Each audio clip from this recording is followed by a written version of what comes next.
Chers Suissesses et chers Suisses de l'étranger, à l'occasion de notre fête nationale, j'aimerais vous adresser un message d'optimisme et d'ouverture.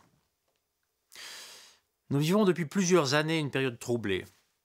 Le coronavirus, la guerre en Ukraine, les problèmes d'énergie, la crise du climat, le retour de l'inflation. Les crises se succèdent à un rythme soutenu.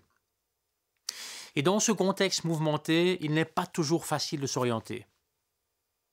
Et c'est peut-être encore plus difficile si l'on se trouve, comme vous, loin de son pays. Le 1er août est justement une bonne occasion de nous rappeler ce qui fait la force et ce qui fait la cohésion de la Suisse. Et pourquoi nous pouvons aborder l'avenir avec confiance. Indépendamment que l'on vive en Suisse ou à l'étranger, nous avons des valeurs solides qui nous unissent. Je pense en particulier à la promotion de la paix, à la défense de la démocratie et de la liberté d'expression, notre attachement à la neutralité, le sens du compromis ou encore la solidarité. Et notre diversité contribue aussi, paradoxalement, à notre cohésion. Il n'est pas seulement question de la diversité des langues et des cultures, mais aussi de la diversité des perspectives et des opinions. Et bien sûr, dans ce contexte, de l'importance que nous apportons au dialogue. Et pour vous, cela nécessite de faire entendre votre voix et de participer à la vie politique en exerçant vos droits civiques. Des progrès restent encore à faire en matière de cyberadministration, mais nous sommes sur la bonne voie.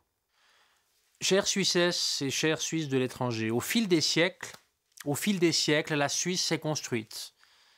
Et elle a prospéré en étant ouverte aux autres et en étant ouverte au monde.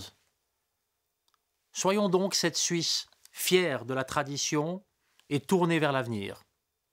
C'est d'autant plus important en cette période mouvementée, période de remise en question du multilatéralisme et des démocraties.